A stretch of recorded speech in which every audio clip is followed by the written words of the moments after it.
Salam sejahtera, perkenalkan nama saya Sri Diva Syagian dengan NIM 11S23054 dari Prodi S1 Informatika Angkatan 2023. Pada video presentasi kali ini, saya akan menjelaskan mengenai aplikasi Todoist. Nah, aplikasi ini dibangun menggunakan Kotlin. Sebelumnya saya akan men-share screen.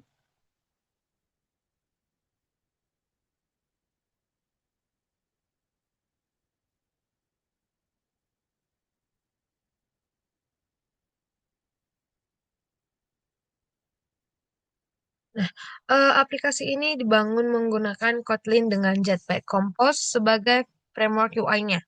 Nah, dan berkomunikasi dengan backend Ketor melalui REST API. Aplikasi ini menggunakan pengguna untuk mengelola daftar tugas sehari-hari, mulai dari menambah, mengedit, menghapus, hingga menandai tugas sudah selesai. Nah, kemudian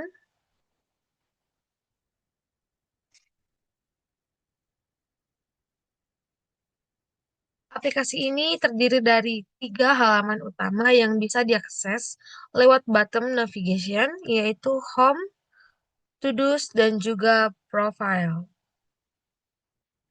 Sebelumnya saya akan register dulu ya.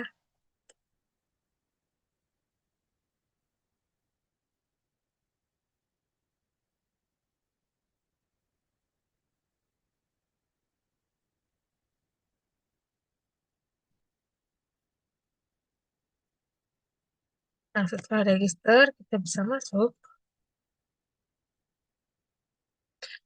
Dapat kita lihat bahwa aplikasi ini terdiri dari tiga navigasi utama, yaitu Home, To-Dos, dan juga Profile. Nah, kemudian aplikasi ini menggunakan pola arsitektur MVVM, yaitu model, view, dan juga view model. Saya akan menjelaskan struktur package-nya satu per satu. Pertama ada network. Nah, network ini adalah layer komunikasi dengan API backend, juga ada UI screen, yaitu semua halaman UI yang terdiri dari out, home, to-dos, dan juga profile. Kemudian ada UI view models, yaitu logika bisnisnya, terdiri dari video view model dan juga out view model. Ada juga UI components, yaitu komponen reusable, terdiri dari top-up bar, button navigasi, dan juga loading UI. Ada juga UI connect, merupakan tema warna aplikasi menggunakan material tree. Juga ada prefs, yaitu penyimpanan token autentikasi di serve preferences. Juga ada helper, di mana helper ini adalah fungsi-fungsi utilitas, yaitu routing, API call, dan juga tools. Untuk dependency injection tersendiri, yaitu em, kita dapat melihatnya di to-do modul.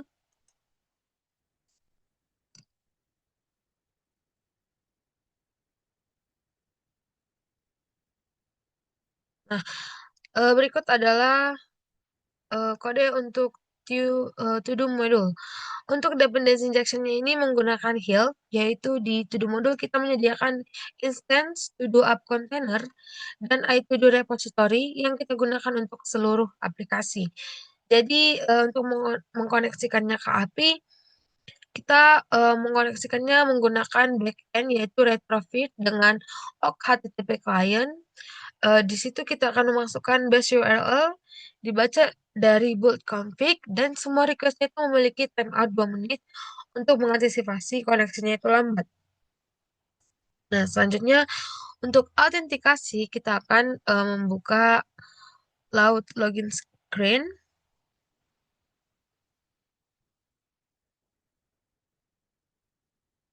Nah, ini adalah file kode untuk out login screen-nya. Nah, di out login screen ini kita dapat melihat bahwa halaman ini meminta username dan password. Jadi setelah login berhasil, out tokennya itu bakal di-refresh. Jadi tokennya disimpan di serve preferences melalui kelas out token pref. Nah, kemudian di sini ada out token Brave, di mana ini tuh untuk menyimpan dua token. Out tokennya itu untuk otorisasi request dan refresh token untuk memperpanjang sesi itu tanpa harus login ulang lagi. Nah, kemudian ada register. Di sini ada out register screen. Nah, dapat dilihat bahwa di sini menyimpan kode untuk em, waktu menyimpan halaman register meminta nama, username, password, dan juga jadi setelah register berhasil, pengguna itu diarahkan ke halaman login.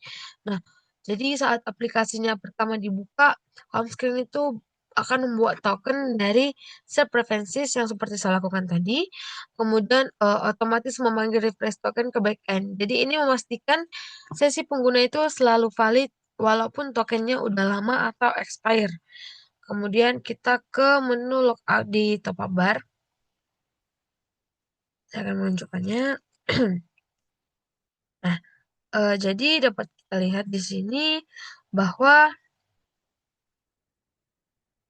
di top up bar ini logout itu menghapus semua token dari set preferences dan memanggil endpointnya logout ke backend. Jadi kemudian pengguna itu diarahkan kembali ke halaman login itu. Nah, kemudian kita akan ke eh, daftar to-dos. Kita akan membuka screen to-dos-nya. Nah, di sini kan masih kosong.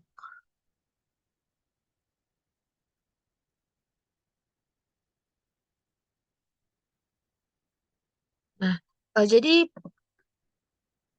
halaman tulis ini akan menampilkan daftar semua milik pengguna. Di bagian atasnya itu kan terdapat dua baris filter, yaitu status, semua, selesai, belum, dan juga filter urgensinya itu terdiri dari tiga tingkat, yaitu low, medium, dan high. Juga ada filter search. Kita akan sambil menjalankannya.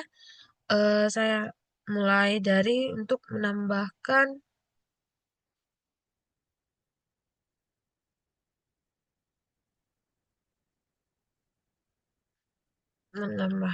daftar to-do. Misalnya kita beri judul belajar PAM. Kemudian deskripsinya persiapan persiapan UTS. Nah, urgensinya kita buat high. Kemudian kita simpan. Nah, sudah dapat terlihat bahwa berhasil menambahkan data to do. Nah, sudah terdaftar di sini judulnya belajar PAM, deskripsinya persiapan UTS, dan untuk urgensinya itu high. Kita juga bisa mengeditnya dengan menambahkan covernya. Kita pilih, biasanya untuk mempercepat loadingnya kita pilih dengan gambar yang eh, resolusinya itu kecil. Kita cari di sini gambar resolusinya kecil, misalnya ini. Kemudian kita klik selesai. Nah, di sini covernya berhasil diperbaharui. Kemudian kita simpan perubahan.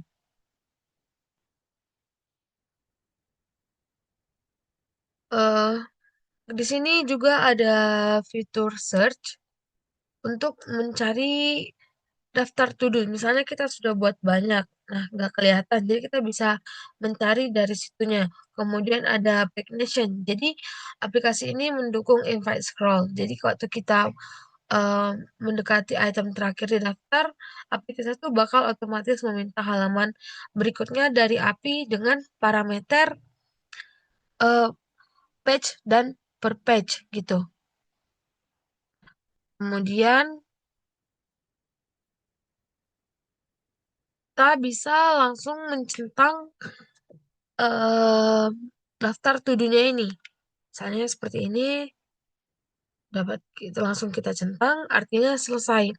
Jadi kita eh, bisa juga dari sini edit. Nah, bisa kita centang di sini juga, tapi untuk mempermudahnya kita bisa mencentang langsung dari halaman yang di sini. Misalnya kita tambahi lagi kan deskripsinya. dress code putih.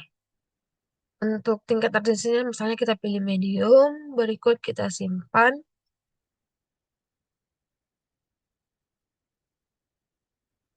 Nah, di sini bakal nampak mana yang sudah selesai dan mana yang belum selesai dengan Google Pagination di sini.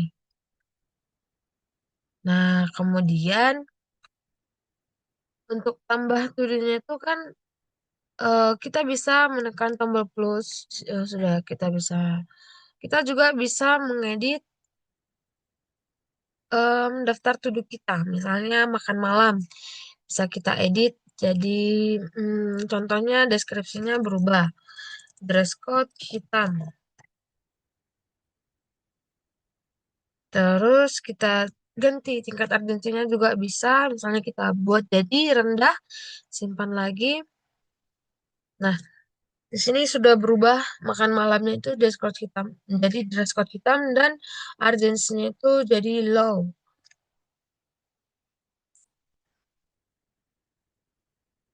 Kemudian ada juga home dan juga profil. Nah, jadi halaman home-nya ini menampilkan ringkasan statistik to do. Nah, dapat dilihat bahwa total to do kita itu kan tadi ada dua, yang selesai satu dan yang belum selesai juga ada satu. Nah, jadi halaman profilnya itu menampilkan em, ringkasan statistik to do pengguna menggunakan total tugas, jumlah yang sudah selesai dan juga belum jumlah yang belum selesai. Jadi data ini tuh diambil dari endpoint get, to do dan juga stage. Kemudian ada untuk home screen. Untuk profile screen. Nah, di profile screen itu halaman profil menampilkan foto, nama, username, dan juga username pengguna. Ada tiga aksi yang bisa kita lakukan, yaitu mengubah foto profil, mengedit nama dan username, serta mengubah kata sandi. Nah, kita mulai dari edit profil. Misalnya kita ganti namanya jadi Diva Imut. Nah, simpan. Nah, di sini sudah berubah. Terus kita edit profilnya, fotonya nih, kita tambah fotonya. Misalnya cari sama juga cari yang resolusinya rendah supaya waktu tambahkan loadingnya itu nggak lama. Cari yang resolusinya rendah. Contohnya ini.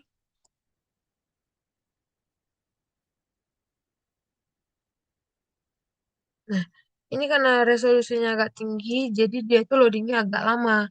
Nah, kemudian kita bisa ke ubah kata sandi. Kata sandi lamanya kan tadi diva.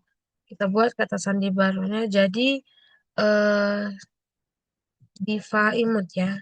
Diva imut. Kita ubah kata sandinya. Nah, sudah berhasil diperbarui dan juga foto profilnya sudah termuat di sini.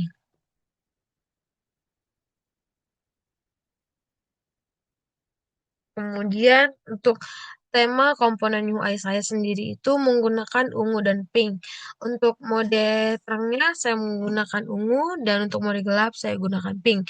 Jadi aplikasi ini menggunakan tema material tree dengan skema warna ungu dan pink. Jadi warna utamanya itu ungu atau primary di dark mode menggunakan kode hex 9F67FF.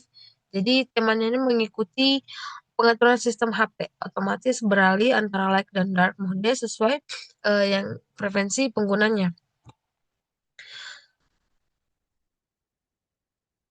Kemudian,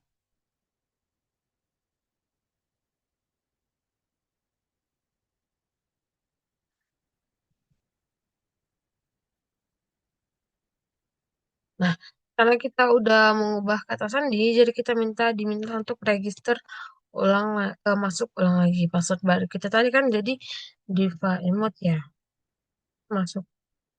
Nah, tampil lagi aplikasinya tanpa mengubah isi daftar to-do-nya.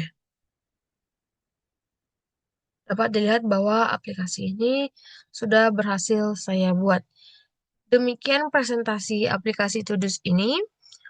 Eh, jadi secara keseluruhan, aplikasi ini mengimplementasikan arsitektur MVVM dengan Jetpack Compose, komunikasi REST API menggunakan retrofit dan heal untuk dependency injection, kemudian fitur yang tersedia meliputi autentikasi lengkap dengan refresh token, manajemen to-do dengan filter dan teknik pagination, toggle status langsung dari daftar, serta manajemen profil pengguna. Terima kasih atas perhatiannya. Apabila ada kesalahan, saya mohon maaf. Terima kasih.